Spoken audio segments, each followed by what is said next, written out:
artinya kebalikan dari amanah adalah khianat. Berarti khianat itu sifat yang tercela. Khianat ini sudah menjadi bahasa Indonesia.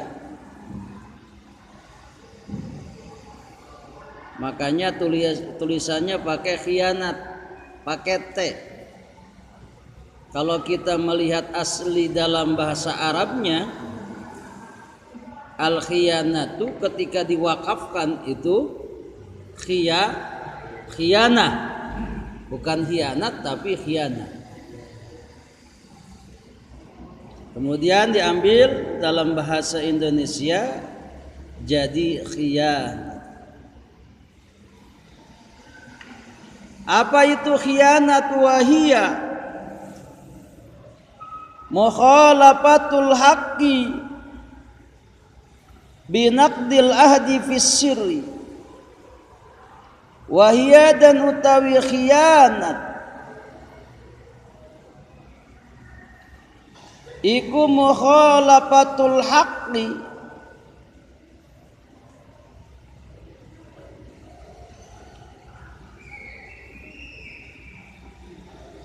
pelanggaran kebenaran,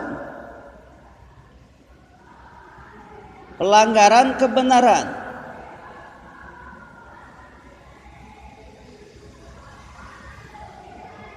binaqdil ahdi,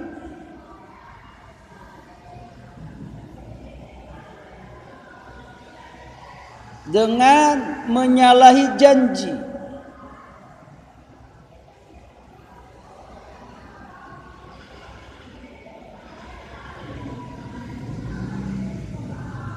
fisiri dalam keadaan sembunyi, dalam keadaan sembunyi,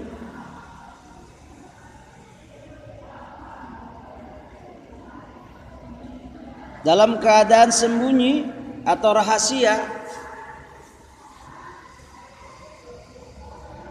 Itulah yang namanya khianat. Mukhalafatul haqqi,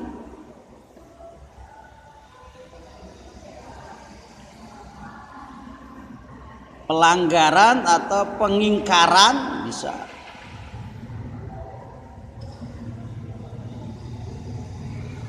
Pengingkaran suatu kebenaran dengan naqdil ahdi, mengingkari janji atau menyalahi janji, fisiri di dalam keadaan sembunyi. Mestinya amanat itu dilaksanakan, ini mah diingkari.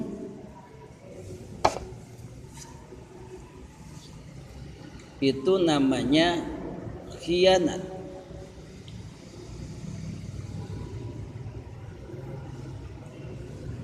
Mestinya ketika kalian menemukan HP dan itu jelas-jelas adalah milik saya, umpamanya katakanlah saya lupa naruh, kemudian kalian menemukannya, nah itu jadi amanah. Maka kalian harus mengembalikan HP ini kepada pemiliknya. Ketika kalian tidak mengembalikan HP ini kepada pemiliknya, malah kalian ambil, itu namanya khianat.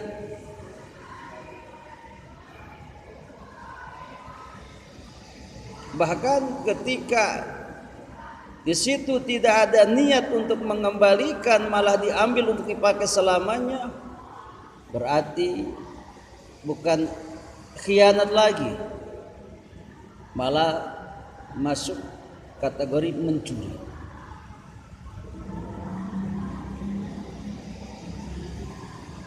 Atau saya titip HP ini, tolong HP ini kalian kasih katakanlah ke pengurus pondok.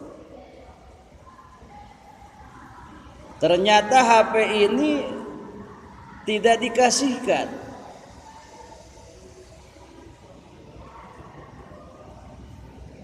Tidak dikasihkan, kata saya kembalikan HP ini hari ini. Tidak langsung dikembalikan, tidak langsung dikasihkan ke pengurus pondok. Nah, berarti kalian itu khianat. Yang tahu siapa? Yang tahu HP ini mestinya dibalikin seketika itu, mesti diserahkan ke pengurus seketika itu, tapi tidak dibalikin. Yang tahu siapa? Yang tahu siapa? Berarti yang tahu yang dititipin. Enggak. Nah, itulah mukhalafatul haqqi binaqdil ahdi fisiri. Menyalahi suatu yang hak atau mengingkari suatu yang hak dengan menyalahi janji, dengan mengingkari janji fisiri dalam keadaan sembunyi. Karena yang tahu siapa? Karena yang tahu yang dititipin itu. Nggak mungkin, kira-kira bilang nggak? Bilang-bilang sama temannya nggak? Nih saya barusan dititipin HP nih sama Pak Didi, suruh dikasih ke Mas Kasip umpamanya. Kita main-main dulu yuk. Gitu. Kira-kira yang dititipin berani begitu nggak? Terus terang nggak ke temannya? Kayaknya nggak mungkin kan? Nah, itulah yang dimaksud fisiri, dalam keadaan sembunyi. Karena yang tahu yang dititipin saja. Ya. Bisa jadi nanti dia ngomong ke temannya, main sama temannya, bahwa HP tersebut bukan barang titipan, tetapi dia ngakunya HP temannya atau HP keluarganya atau mungkin HP dia. Nah, itulah yang namanya khianat. Dan itu termasuk dosa besar.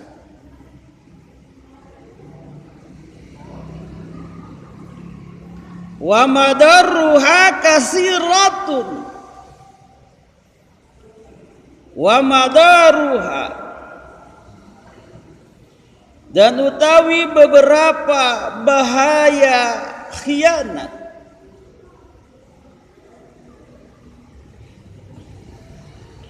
Kasiratun iku banyak. Minha ayyusofa sahibuha bil qadri. Minha iku tetap sebagian dari kasira. Minha iku tetap sebagian dari kasira. Ayyusofa utawi akan disifati,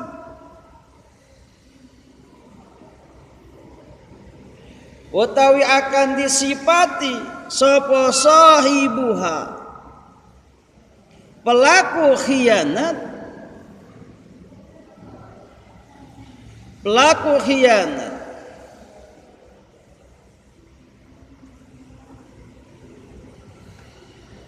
bil qadri, dengan penipu.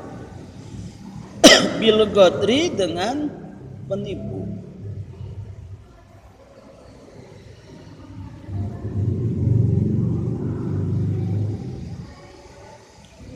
Wa naqsid dini, wa naqsi, dan kurang ad-dini, agama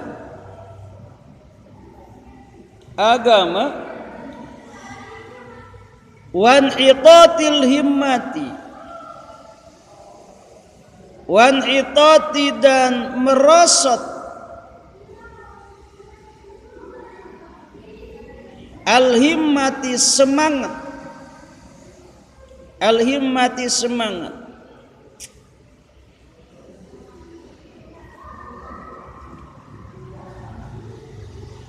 wadanaatin nafsi,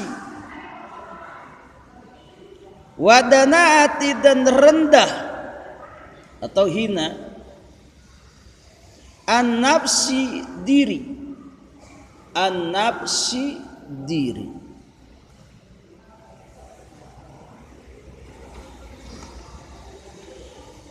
Ketika agama itu melarang sesuatu, ya sesuatu ini ya mestinya ditinggalkan malah dilakukan, maka akan muncullah konsekuensi-konsekuensi tertentu. Ketika sesuatu itu mestinya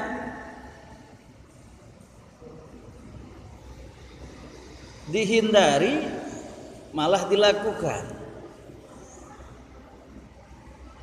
maka akan muncul bahaya-bahaya yang akan terjadi. Dan bahaya ini bisa berakibat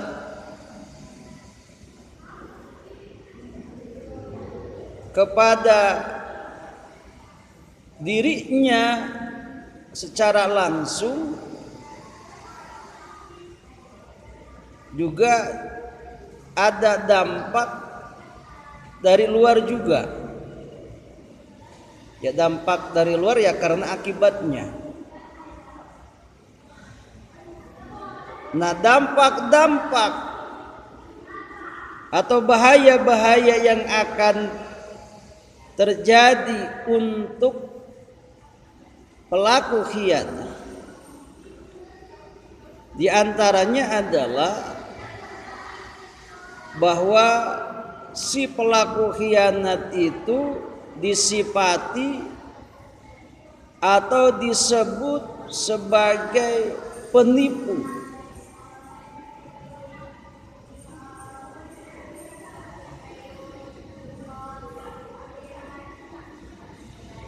Malah kalau seumpamanya ketangkap, wah, pasti bahasa kasarnya akan dibilangin dasar lu penipu, dasar lu pengkhianat. Oke. Itu yang pertama.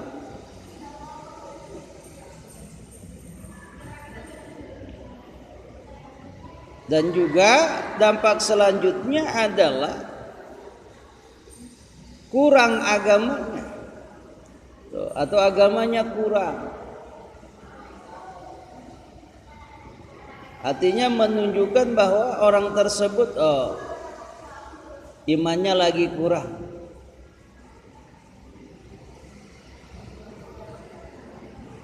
Juga semangatnya merosot. Mestinya orang itu semangat untuk meraih keselamatan dunia akhirat, untuk meraih kebahagiaan dunia akhirat. Ketika dia berkhianat, maka himmahnya itu, semangatnya itu atau tujuan hidupnya itu akan merosot. Mestinya himmah kalian, semangat kalian sebagai santri itu adalah bagaimana kalian menjadi santri yang baik, santri yang bisa baca kitab, malah melakukan pengkhianatan. Nah, itu berarti himmahnya merosot.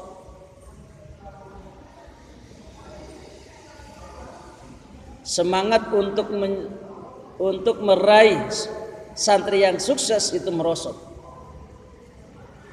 turun. Bahkan dirinya itu menjadi hina, dirinya itu menjadi rendah.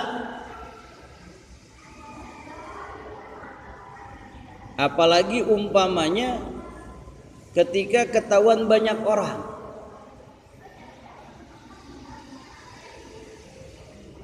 pasti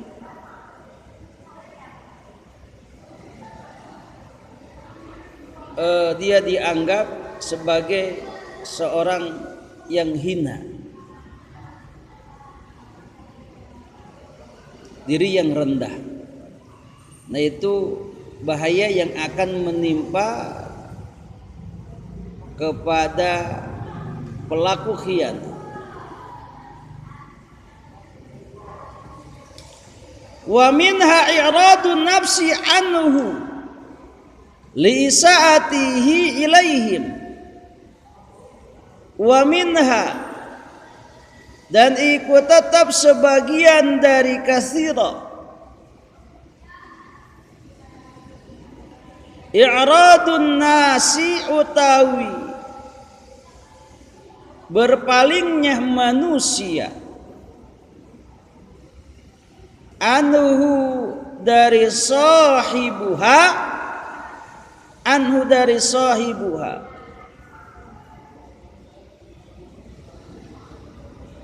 li isaatihi, karena berbuat jahatnya sahibuha, li isaatihi, karena berbuat jahatnya sahibuha, ilaihim, kepada mereka.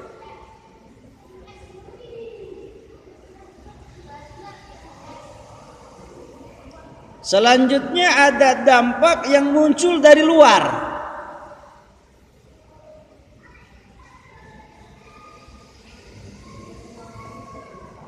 Dari orang-orang yang dikhianati,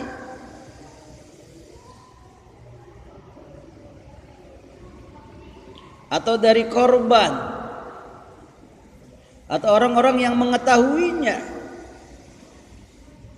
Bisa jadi ketika dia sudah ketahuan suka khianat, maka orang-orang akan menjauhi dia, karena ya kelakuannya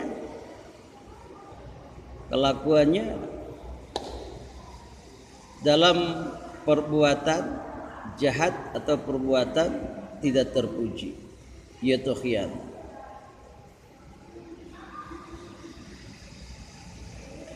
Malah lebih parah lagi, waqatu yadihi idza saraka minhum,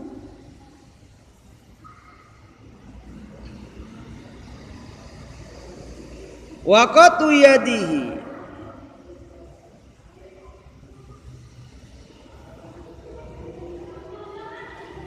waqatu yadihi, dan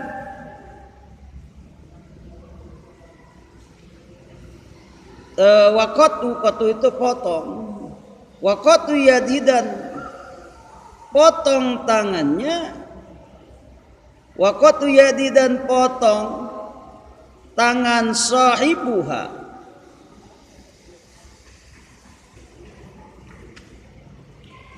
idza saraka,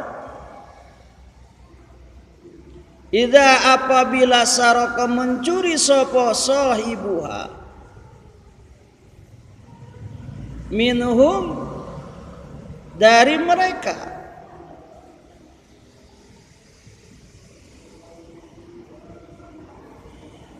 mestinya HP-nya dikembalikan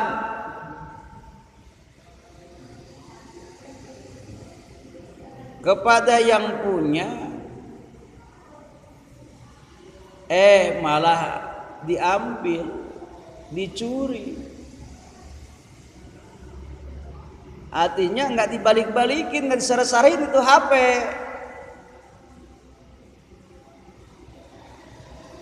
Karena memang dia niatnya nyuri. Nah kalau ketahuan dan berlaku hukum potong tangan, hukum kisos, maka itu tangannya akan dipotong. Katakanlah kalau umpamanya di Arab sana, di Saudi, ya ketika ketahuan ngambil barang milik orang lain, ya pasti langsung dipotong tangannya.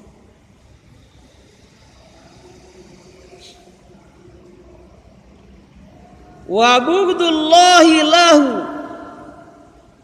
wa bugdullahi, dan bencinya Allah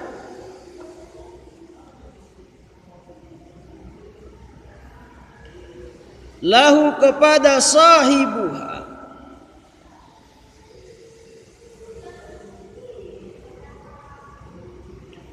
wa ta'dzibuhu, wa ta'dzibuhu, dan menyiksanya, wa ta'dzibu, dan menyiksanya Allah,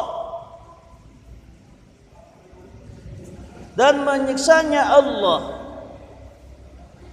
iyahu, kepada sahibuha. Ini dampak dari luar. Orang akan menjauhinya. Ya secara manusiawi sewotlah, kesel.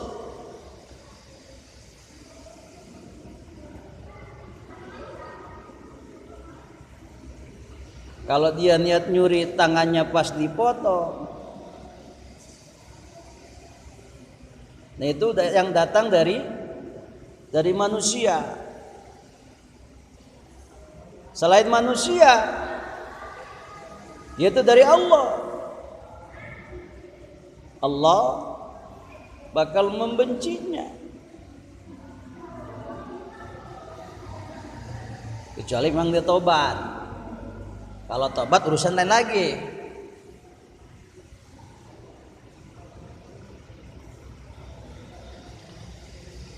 Itu pun Allah akan mengampuni tobatnya kalau orang yang bersangkutan sudah meminta maaf kepada yang bersangkutan. HP-nya udah dibalikin, atau HP-nya rusak, HP-nya diganti sama yang baru, atau diganti dengan nominal uang. Baru dia tobat ke Allah, Allah menerima tobatnya. Kalau sudah tobat, ya Allah nggak bakal benci lagi. Dan juga Allah nggak bakal nyiksa lagi.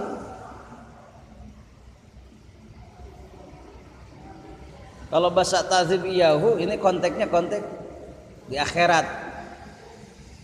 Itu kalau dia kalau tidak taubat.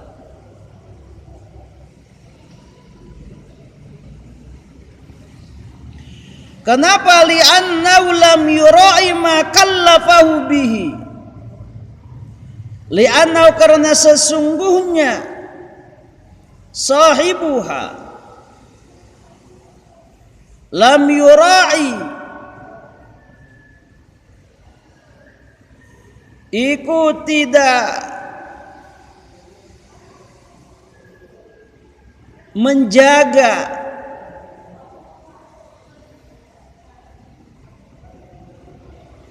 sapa sahibuha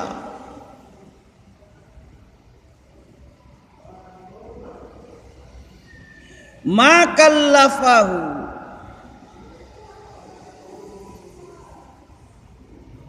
maka pada barang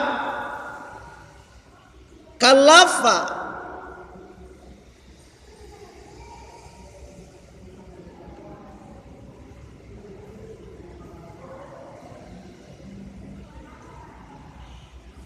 kalapa yang sudah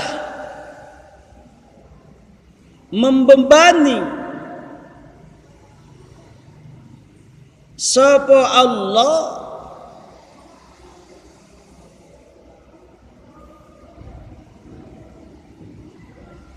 hu kepada sahibuha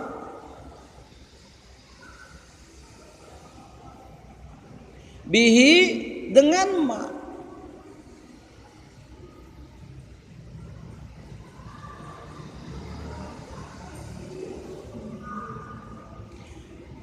Artinya amanah itu kan bagian dari perintah Allah,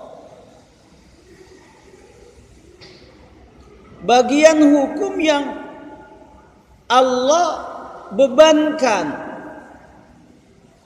yang Allah perintahkan kepada manusia. Nah, ketika manusia itu tidak menjaganya, tidak melaksanakannya, dia tidak peduli, dia tidak memperhatikannya, ya maka otomatis Allah benci dan Allah akan menyiksanya. Qala Allah Ta'ala, berfirman sapa Allah Ta'ala, ya ayyuhallazina amanu la takhunullaha war rasul. Ya ayyuhallazina amanu la takhunullaha war rasul wa takhunu amanatikum wa antum ta'lamun. Kayak pengajian aja.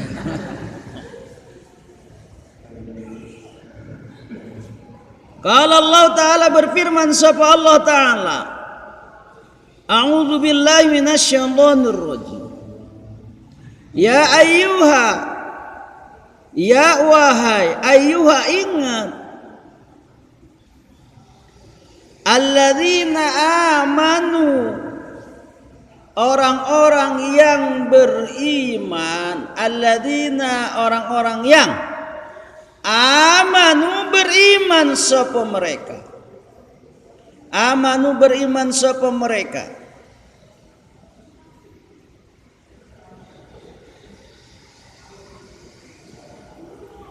La, janganlah tahunu berkhianat kamu sekalian Allah kepada Allah